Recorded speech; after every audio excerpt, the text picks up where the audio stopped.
बच्चों, ज्योतिष easy learning channel में आप सबका स्वागत है। तो हम देख रहे हैं 7th स्टैंडर्ड का सर्कल चैप्टर आज। तो आपने पहले पाइथागोरस थ्योरम देखा है। तो बच्चों, आपने अगर नहीं देखा हो तो आप देख सकते हो। और आज हम नया चैप्टर जो 11th चैप्टर है सर्कल, वो देखने वाले हैं बच्चों। तो अगर आपने वीडियोस देख रहे हैं लेकिन मेरे चैनल को सब्सक्राइब नहीं किया है तो प्लीज बच्चों सब्सक्राइब कीजिएगा और ज्यादा से ज्यादा वीडियो देखिएगा। तो चलिए हम देखते हैं सर्कल। तो सर्कल चैप्टर में बहुत से मेन पॉइंट्स है बच्चों जो आपको कभी नहीं भूलने चाहिए। आपको मैथ्स में वो आते ही है, तो ये आपका बेस अच्छा होना चाहिए। तो देखते हैं पहले सर्कल में पहले क्या है। तो ये है सेंटर बच्चों, तो इसको हम सेंटर बोलते हैं। अब सेंटर तो आपको पता है ये प्रीवियस स्टैंडर्ड का है बच्चों। तो जो आपको सॉल्व करने के लिए दिया है उसका मैं मीनिंग पहले बता रही हूँ। तो ये प्रीवियस स्टैंडर्ड का है। नया हम बाद में देख ले वाले हैं जो 7th स्टैंडर्ड का है, लेकिन पहले प्रीवियस स्टैंडर्ड का देखना ही पड़ेगा। तो ये है सेंटर। तो देखिए अगले सर्कल में मैंने क्या निकाला है। तो देखिए ये सेंटर ऑफ सर्कल है, ये P जो है सेंटर ऑफ सर्कल है, और ये M जो है वो जो सर्कल में पॉइंट्स होते हैं उसमें का 1 पॉइंट लिया है बच्चों। तो ये सर्कल जो होता है तो मेन ही पॉइंट से बना हुआ होता है।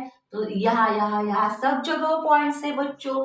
तो कोई भी पॉइंट हम ले सकते हैं, कहीं भी ले सकते हैं कि सर्कल पे पॉइंट लेना है तो कहीं भी ले सकते हैं। और जो सेंटर से जुड़ा है वो है हमारी रेडियस। तो इसकी डेफिनेशन क्या है? The line joining centre of the circle. तो ये जो लाइन है ज्वाइन की है कहाँ से कहाँ? तो centre of the circle to any point on the circle. तो एनी पॉइंट अगर मैंने यहाँ निकाली बच्चों ऐसे, तो ये भी रेडियस ही होगी। तो एनी पॉइंट हम निकाल सकते हैं कहीं भी, यहाँ कहीं भी निकाल सकते हैं हम ये रेडियस। तो इसकी डेफिनेशन है बच्चों, the line joining centre of the circle to any point on the circle. तो बहुत इजी है आपको याद रखने के लिए कि क्या है, सेंटर ऑफ द सर्कल है और any point on the circle लिया है और क्या किया है, उसको लाइन से ज्वाइन किया है। तो यही आपको डेफिनेशन में बताना है। The line joining centre of the circle to the any point on the circle is called as radius. तो ये हमारी क्या है बच्चों? रेडियस। तो हम लिख लेते हैं ये क्या है हमारी रेडियस। तो ये हमारी रेडियस है। तो स्पेलिंग भी देख लीजिए आप, RADIUS रेडियस। तो ये हमारी रेडियस है। तो आपको पता चल गया होगा कि रेडियस किसे कहते हैं। ये कभी नहीं भूलना है कि रेडियस किसे कहते हैं। तो जो सेंटर है, सेंटर से any point on the circle जो भी लाइन होगी वो क्या है बच्चों? रेडियस। तो अब नेक्स्ट देख लेते हैं बच्चों, ये हो गई आपकी रेडियस। तो रेडियस R से भी दिखाते हैं, ऐसे R से आपको दिखाते हैं। तो आगे हम देखने वाले हैं, तो आप रेडियस को सिर्फ याद रखिए। अब नेक्स्ट चलते हैं बच्चों। देखिए इस सर्कल में क्या है, तो 2 पॉइंट्स लिए हैं मैंने सर्कल पे, ए है, तो इसको हम MP या PM रेडियस बोल सकते हैं। PM हमारी रेडियस हो गई इस सर्कल में। अब देखते हैं नेक्स्ट सर्कल में। तो ये है B पॉइंट, ये है A पॉइंट। तो मैंने आपको बताया है सेंटर में वो जो सर्कल है वहां सब हमें पॉइंट्स दिखाई देंगे।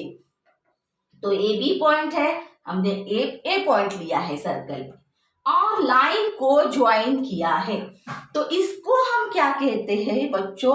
Line joining any 2 point on the circle is called chord. तो ये कॉर्ड है हमारी बच्चों, तो इसे हम ध्यान में रखना चाहिए कि कॉर्ड कौन सी है।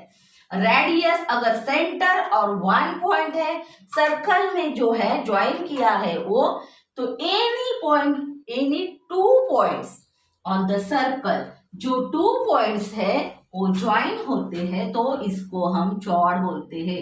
कहीं भी 2 पॉइंट्स ले लो आप, यही ले लो, तो कोई भी 2 पॉइंट्स अगर हम ज्वाइन करते हैं बच्चों तो उसको हम चौड़ बोलते हैं। तो स्पेलिंग भी देख लीजिएगा चौड़ का, तो ये है हमारी चौड़। क्या है डेफिनेशन बच्चों? तो बोलिए लाइन ज्वाइनिंग। तो लाइन ज्वाइन की है, आपको याद रखने के लिए इजी है। Line joining two any point, the line joining any 2 point on the circle, line joining any 2 point on the circle is called chord. क्या? A line joining any 2 points on a circle is called chord. बच्चों आपको पता चल गया होगा कि cord किसे कहते हैं। तो कॉर्ड और चौड़, कोई चौड़ उच्चार करता है उसका, तो कोई कॉर्ड करता है बच्चों। तो आप कोई भी बोल सकते हैं। तो कॉर्ड हमारी है एनी 2 पॉइंट्स ज्वाइन किए हम सर्कल पे, वो है हमारी कॉर्ड। तो देखिए अब नेक्स्ट देखते हैं, ये जो है आप, तो कॉर्ड हम कहा ए बी, ए हमारी कॉर्ड है इसमें। तो बच्चों अब नेक्स्ट जो है हमारा वो देखना है डायमीटर। तो डायमीटर किसे कहते हैं बच्चों?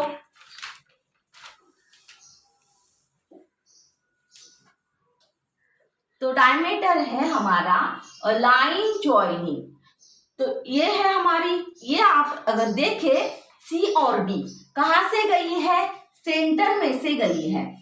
तो आपको पता चल गया होगा कि ये सेंटर में गई है, ये चौड़ है बच्चों। मतलब ये एनी 2 पॉइंट्स है और एनी 2 पॉइंट्स ज्वाइन किए हैं, मतलब चौड़ है। लेकिन ये सेंटर में से भी गई है बच्चों। तो a chord passing through the centre of the circle, तो क्या होता है? वो डायमीटर होता है। अगर ये चौड़ जो है वो सर्कल जो सेंटर में से गई तो इसको हम डायमीटर बोलते हैं। तो इसको, ये चौड़ भी है बच्चों और ये क्या है? डायमीटर भी है। तो अगर यहाँ से निकाली कोई लाइन और सेंटर में से गई, एनी 2 पॉइंट्स ज्वाइन है बच्चों सर्कल पे, तो ये चौड़ भी है और ये क्या है? डायमीटर भी है। तो इसे हम डायमीटर कहते हैं। तो क्या है definition? A chord passing through the centre of the circle, a chord passing through the centre of the circle is called as diameter. तो इसको हम डायमीटर बोलते हैं। तो लिख लेते हैं डायमीटर। तो डायमीटर जो सेंटर में से गया है वो डायमीटर होता है बच्चों, और वही चौड़ भी है, ये आपको याद रखना है। तो चौड़ जो है वो डायमीटर है। कैसा? अगर वो सेंटर में से गया, अगर ये है हमारी चौड़ तो ये हमारा डायमीटर नहीं है, क्योंकि ये सेंटर में से नहीं पास हुआ है। अगर सेंटर में से पास हो गया तो क्या है? चौड़ अगर सेंटर में से पास हो गई तो वो हमारा डायमीटर है, जो यहाँ दिखाया है मैंने। अगर यहाँ से भी ये लाइन जाती है तो यह क्या है बच्चों? हमारा डायमीटर है। लेकिन ये जो हमारी कॉर्ड है वो डायमीटर नहीं है। जो सेंटर में से पास हो गई चौड़ वो हमारी डायमीटर है बच्चों। तो चलिए अब हमें प्रीवियस स्टैंडर्ड का कुछ सॉल्व करने के दिया है, वो हम देख लेते हैं। तो आपको पता चल गया हो ये मेन पॉइंट से बच्चों सर्कल में से सेंटर, रेडियस, चौड़, डायमीटर। तो आपको ये याद रखने हैं। तो अब देखते हैं, आपको सॉल्व करना है कि जो आपको दिया है सर्कल, आपके बुक में है बच्चों कि प्रीवियस स्टैंडर्ड का सॉल्व करने के लिए दिया है। तो पहले है रेडिया बच्चों। तो हमने रेडियस जो देखी उसका ही ये है रेडिया। तो ज्यादा अगर रेडियस होते हैं तो रेडिया बोलते हैं। तो ये रेडिया हमें निकालनी है बच्चों। तो यहाँ अगर आप देखें फिगर में देखिए और बताइए कि ये और देखिए और रेडिया कौन सी है, इसका हम देखते हैं। तो देखिए सेंटर ऑफ द सर्कल। तो सेंटर ऑफ द सर्कल कहाँ है बच्चों? ये वो सर्कल है। और हमें देखनी है रेडियस मतलब रेडिया। तो रेडियस कहाँ है बच्चों? देखिए सेंटर ऑफ द सर्कल और any one point on the circle देखना है। तो जो ज्वाइन है, अगर ये O है बच्चों और ये F है, तो ये क्या है बच्चों? रेडियस है। अगर ये O और C भी रेडियस है, मतलब ये OC, OF क्या है? हमारी रेडियस है। तो ये हम लिख लेते हैं, क्या है? ये O और F हमारी रेडियस है। तो OF लिखी पहले, ये OF हो गई। अब ये सेंटर ऑफ द सर्कल और any point on the circle C है, तो OC। तो ये हमारी रेडियस हो गई बच्चों। अब देखते हैं नेक्स्ट, और कौन सी रेडिया है हमारे पास? रेडियस है तो ये O है, ये B है बच्चों। तो ये OB हो गई। तो OB लिखते हैं। अब देखिए बच्चों नेक्स्ट क्या है? OA। तो OA भी हमारी क्या है? रेडियस है। तो ये भी लिखते हैं OA। तो ये हमारी रेडियस हो गई बच्चों। OF, OC, OB, OA। अगर आप देखें तो आपको पता चल गया होगा कि ये हमारे सेंटर में से गई है, मतलब ये क्या है? FC कॉर्ड है। तो चौड़ कॉर्ड आप ध्यान में रखिए, जो भी आपको बोलना है वो आप बोल सकते हैं। तो ये है कॉर्ड FC। तो FC सेंटर में से गई है, मतलब वो डायमीटर भी है बच्चों। लेकिन आप एक एक देख सकते हो, एनी टू पॉइंट्स ज्वाइनिंग है तो वो चौड़ है बच्चों। तो FC, तो FC क्या है? कॉर्ड है। हम लिख लेते हैं FC, F और C। तो 2 पॉइंट्स ज्वाइन किए हैं सर्कल में, तो FC है कॉर्ड। अब देखिए बच्चों और कौन सी है? तो A और B भी ज्वाइन किए हैं, तो ये भी आपकी क्या है? कॉर्ड है। तो A B लिख लेते हैं बच्चों, AB लिखी। और कौन से 2 पॉइंट्स ज्वाइन हुए हैं? तो देखिए AE है, ये C है। तो AEC जो सर्कल पे 2 पॉइंट्स, इन्हीं 2 पॉइंट्स ज्वाइन हुए हैं लाइन से, इसको हम चौड़ बोलते हैं। तो AEC भी चौड़ है बच्चों। तो हमने लिखी EC। और देखिए आप कौन सी है? तो A और D भी 2 पॉइंट्स ज्वाइन किए हैं इसने। एनी 2 पॉइंट सर्कल पे अगर ज्वाइन है तो ये क्या है? हमारी चौड़ है। तो AD चौड़ है। तो AD भी लिखी बच्चों। तो ये हमारी चौड़ हो गई है। तो कौन सी है? AB है, FC है, EC है, AD है। तो ये सब हमारी चौड़ है। अब देखिए बच्चों नेक्स्ट क्या निकालना है हमें? डायमीटर्स। तो डायमीटर्स कौन से हैं? तो जो चौड़ है वो डायमीटर भी है, लेकिन कौन सी चौड़? अगर EC चौड़ देखें हम, तो ये EC चौड़ है क्या डायमीटर बच्चों? नहीं है, क्योंकि जो चौड़ है वो हमें सेंटर में से पास होनी चाहिए। अगर सेंटर में से पास हो गई तो ही वो डायमीटर है। तो सेंटर में से देखिए कौन सी चौड़ पास हुई है हमारी? तो ये है FC। तो FC चौड़ है, ये सेंटर में से पास हो गई है बच्चों। तो ये FC हमारा डायमीटर भी है, चौड़ भी है और डायमीटर भी है, क्योंकि ये सेंटर में से पास हो गई है।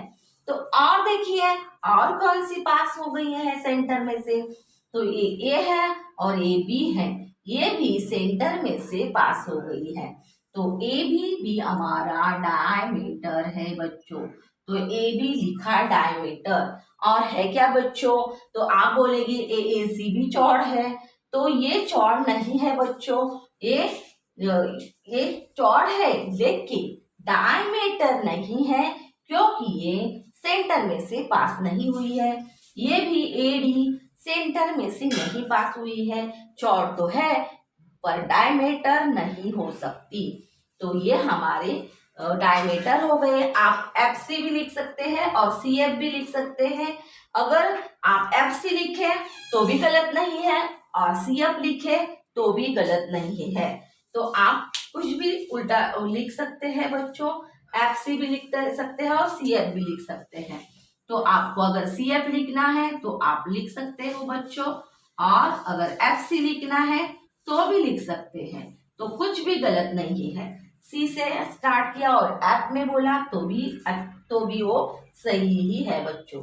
तो सी एफ लिखा तो भी चलेगा और एफ सी लिखा तो भी चलेगा। तो ये है हमारे डायमीटर्स, जो सेंटर में से चौड़ पास होती है उसको हम डायमीटर बोलते हैं। तो चलिए अब नेक्स्ट स्टैंडर्ड का देखना है हमें कि 7th स्टैंडर्ड का। ये तो सब आपका पिछला है लेकिन इसको भूलना नहीं है। ये सेंटर, रेडियस, कॉर्ड, डायमीटर, तो ये आपको भूलना नहीं है। अब हमें नेक्स्ट देखना है कि सरकमफेरेंस।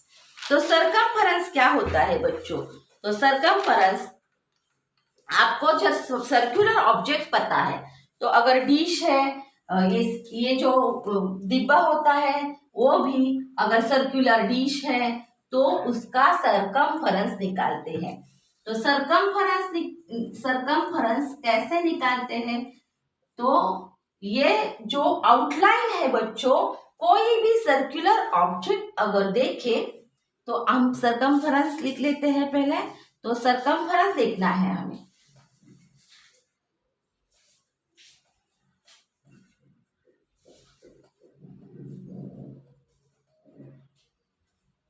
तो जो सरकमफेरेंस कैसे निकालते हैं, तो ये जो आउटलाइन है, तो आउटलाइन आपको थ्रेड जो आउटलाइन है वो थ्रेड से आपको मेजर करनी है और उसका सरकमफेरेंस देखते हैं। तो length of the boundary of circle is called circumference of circle. जो बाउंड्री है, कोई भी सर्कुलर ऑब्जेक्ट अगर होगा, बैंगल होगी, सर्कुलर डिश होगी, लिड ऑफ जार होगा, और तो कोई भी आप सर्कुलर ऑब्जेक्ट देखें और इसका अगर आप थ्रेड से मेजर करें तो वो है सरकमफेरेंस। और सरकमफेरेंस सी से दिखाते हैं बच्चों।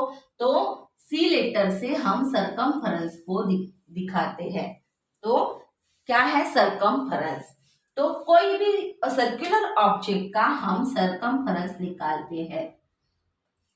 कोई भी आपको अगर आपको देखना है तो आप देख सकते हैं कि बैंगल का देखिए, सर्कुलर डिश का सरकमफेरेंस मेजर करके देखिए। तो अब हमें सरकमफेरेंस और डायमीटर का क्या रिलेशन है वो देखना है बच्चों। तो डायमीटर को तो आपने पता है कि पहले ही भी देखा है हमने, डायमीटर मतलब क्या है। तो डायमीटर और सरकमफेरेंस का रिलेशन क्या है ये हमें देखना है। तो डायमीटर को हम डी से दिखाते हैं बच्चों। तो डायमीटर हम कौन से अक्षर से दिखाते हैं, तो डी से। पहले जब हम ऐसे लिखेंगे तो मैं कैपिटल लिखती हूँ, लेकिन स्मॉल लेटर में फॉर्मूले में यूज करते हैं उसको। तो डायमीटर डी है, सरकमफेरेंस सी है बच्चों। तो अब उसका रिलेशन कैसा है, तो इसका रेशो निकालते हैं बच्चों, सी अपॉन डी। और रेशो सी अपॉन डी मतलब अगर आप सरकमफेरेंस ऊपर लिखते हैं और डायमीटर उसको डिवाइड करते हैं तो आपको उसका रेशो मिल जाएगा। तो आपको इसका जो रिलेशन देखना है वो ऐसे देखते हैं। अगर आप कोई भी 2-3 ऑब्जेक्ट लीजिए, सर्कुलर डिश लीजिए, तो जार लीजिए और मेजर कीजिए और देखिए कि उसका रेशियो क्या आता है, C/D। तो रेशियो है C/D बच्चों। तो C/D मतलब क्या है, तो सरकमफेरेंस अपॉन डायमीटर। अगर आप इसका वैल्यू देखें कि क्या होता है, ये 3 पॉइंट से आगे आता है, तो ये कांस्टेंट होता है बच्चों। और इसे हम क्या कहते हैं, तो ये हमारा जो कांस्टेंट वैल्यू है उसे हम पाई से जानते हैं बच्चों। The circumference of any circle to its diameter is a little over 3। मतलब 3 के आगे कुछ पॉइंट्स आपको अलग आए जाएंगे, लेकिन वो कांस्टेंट होगा 3।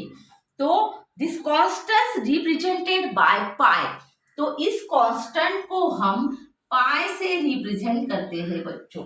ये जो साइन है वो पाई का है बच्चों, तो इसे हम पाई बोलते हैं। तो वैल्यू ऑफ पाई क्या निकालते हैं हम, तो value of pi is equal to 22/7। तो ये हमारी फिक्स वैल्यू है बच्चों कि पाई अगर हमें आया है कि जो हमारा आगे है फॉर्मूला है, उसमें अगर पाई आता है तो आप यही वैल्यू लेनी है 22/7। तो ये पाई की वैल्यू है। और एक है उसको कि 3.40। तो कभी हम ये यूज करते हैं तो कभी ये यूज करते हैं। तो ये 22/7 हम यूज करने वाले हैं फॉर्मूला में। तो ये कांस्टेंट वैल्यू है। अगर आपको एक्सपेरिमेंट करना है तो आप कर सकते हो। सर्कुलर ऑब्जेक्ट लीजिए और रेशियो निकालिए C/D। तो जो आउटलाइन है जो डिश की वो आप देखिए और डायमीटर देखिए और आपको उसका रेशियो निकालना है और देखना है कि कांस्टेंट आता है या नहीं। तो आपको पता चल जाएगा कि ये जो कांस्टेंट आता है उसे हम पाई कहते हैं बच्चों। और पाई की वैल्यू है 22/7 और 3.40। तो हम ये फॉर्मूला में यूज करने वाले हैं पाई की वैल्यू 22/7। अब देखिए बच्चों, तो हमें क्या निकालना है वो देख लेते हैं। तो मैं इधर लिख लेती हूँ, आपको जो फॉर्मूलेस देखने हैं हमें। तो क्या करना है हमें, सरकमफेरेंस C/डायमीटर D is equal to pi है। तो मैंने बताया आपको कि जो कांस्टेंट वैल्यू आएगी रेशियो से वो पाई है। तो क्या लिखते हैं, देखिए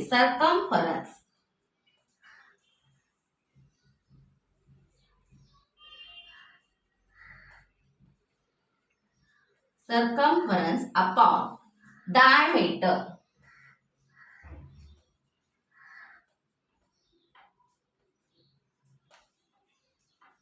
तो ये मैं रफ कर लेती हूँ, आपको समझाने के लिए लिखा है सिर्फ बच्चों। सरकमफेरेंस C से दिखाते हैं, डायमीटर D से तो स्मॉल यूज करते हैं, लेकिन मैंने बताया कि जो फॉर्मूला है उसमें हम स्मॉल d यूज करते हैं। और ये जो रेशियो है वो हमारा पाई मिलता है और उसकी वैल्यू होती है 22/7। लेकिन अब हम फॉर्मूला देखने वाले हैं बच्चों। तो ये आपको समझने के लिए लिखा है मैंने, तो आप रब कर लेती हूँ और आपको फॉर्मूला कैसे आता है वो बताती हूँ। तो ये सरकमफेरेंस है बच्चों और ये डिवाइडेड बाय डायमीटर है और इज इक्वल टू पाई आता है। तो पाई की वैल्यू आती है इसका रेशियो सरकमफेरेंस अपॉन डायमीटर। तो अगर हम लिखे तो सरकमफेरेंस मतलब C है बच्चों और डायमीटर मतलब D है। तो ये हमारा पाई आता है। तो इसका जो रेशियो है वो पाई आता है और पाई की वैल्यू है 22/7। तो हमें अब फॉर्मूला देखना है C इज इक्वल टू, तो मुझे सरकमफेरेंस का फॉर्मूला निकालना है C इज इक्वल टू। तो ये D जो है बच्चों वो क्या है, तो डिवाइडेड में है। तो जब ये इक्वल साइन के इस साइड जाएगा तो क्या होगा, ऊपर जाएगा। मतलब जो हमारा न्यूमरेटर डिनोमिनेटर है, अगर ये डिनोमिनेटर पे है तो इधर ये ऊपर जाएगा। तो c is equal two divided में है तो मल्टीप्लीकेशन में जाएगा बच्चों। तो c इज इक्वल टू क्या हो जाएगा, पाई डी। तो ये d ऊपर हो जाएगा। तो ये d जो है यहाँ, तो उसको मैंने इक्वल साइन के इस साइड लिया है और हमारा फॉर्मूला तैयार हो गया है c is equal to pi D. क्या फॉर्मूला है, तो ये c is equal to pi D. तो ये फॉर्मूला आपको यूज करना है 7th में। तो और क्या फॉर्मूले हैं देखते हैं और हम रुकते हैं यहीं पे। तो ये फॉर्मूला है c is equal to pi D. अब देखिए next, but diameter is twice of the radius. तो आपको पता है कि डायमीटर जो होता है वो ट्वाइस ऑफ द रेडियस, मतलब आप यहाँ देखें तो आपको पता चलेगा कि डायमीटर देखिए ये तो ट्वाइस ऑफ द रेडियस। तो ये टू रेडियस है बच्चों, मतलब ये ट्वाइस होता है। अगर 2 रेडियस है हमारी तो डायमीटर ट्वाइस में, मतलब 2 × 2 4 होता है। तो ये रिलेशन है डायमीटर का, d is equal to 2r। तो क्या है, d is equal to 2r, मतलब ये ट्वाइस है, रेडियस के ट्वाइस है। तो आप देखें तो यह भी पता चल जाएगा आपको कि रेडियस से डायमीटर डबल होता है। तो d is equal to 2r है। अब देखना है हमें क्या करना है, c इज इक्वल टू, अब देखिए d इज इक्वल टू क्या आया है हमारा, तो 2r आया है। तो ये वैल्यू हमें अब इसमें डालनी है जो फॉर्मूले में। तो डालते हैं, देखिए c is equal to pi 2r। तो ये हमारी वैल्यू हो गई है पाई, जो हमारा फॉर्मूला क्या हो गया, 2 पाई r। क्यों हो गया, क्योंकि d is equal to 2r होता है, ट्वाइस होती है रेडियस डायमीटर से। तो ये फॉर्मूला अब याद रखना है आपको, c is equal to pi 2r। c is equal to pi 2r। और क्या है, तो आप 2 पाई r बोल सकते हैं इसको, क्योंकि ये उल्टा हो गया तो आपको बोलने में इजी नहीं पड़ेगा। तो ये 2 पाई r कर लेते हैं हम। और इस फॉर्मूले को आपको याद रखना है, c is equal to 2 pi r। क्या है, c is equal to 2 pi r और c is equal to pi d। तो ये 2 फॉर्मूलेज है बच्चों। अगर आपको कौन सी वैल्यू दी है उस पर से आप फॉर्मूला यूज करते हैं बच्चों। अगर डायमीटर दिया है तो आपको ये फॉर्मूला यूज करना पड़ेगा, अगर रेडियस दी है तो आपको ये फॉर्मूला यूज करना पड़ेगा। लेकिन आपको ये 2 फॉर्मूलेस है ये याद रखना है। तो हमने देखा सरकमफरेंस। सरकमफरेंस मतलब क्या है, the length of the boundary of circle is called circumference of circle. और आपने देखा कि पाई इज इक्वल टू 22/7 यूज करते हैं। और रेशियो क्या है, तो सरकमफरेंस अपॉन डायमीटर होता है इज इक्वल टू पाई। और हमने क्या किया कि इस d को या इस साइड लिया और हमारा सरकमफरेंस का फॉर्मूला तैयार हो गया है, c is equal to pi D. आपको सिर्फ फॉर्मूले याद रखने हैं, c is equal to pi D और c is equal to 2 pi r। तो यही फॉर्मूले हम आगे यूज करने वाले हैं बच्चों। तो ये हो गया है हमारा आज का लेक्चर, पूरा हो गया है, जो पहले प्रीवियस स्टैंडर्ड का है और थोड़ा हमारा बेस है, इंट्रोडक्शन है, वो हमने देखी है। नेक्स्ट वीडियो हम नेक्स्ट देखेंगे बच्चों। तो आपको वीडियो अगर अच्छा लगा हो तो लाइक करना मत भूलिएगा और ज़्यादा से ज़्यादा वीडियो देखने के लिए सब्सक्राइब कर देना बच्चों प्लीज़। और कमेंट्स करने हो तो आप कर सकते हो बच्चों। मेरा वीडियो देखने के लिए धन्यवाद बच्चों। मिलते हैं अगले वीडियो में। बाय बाय बच्चों।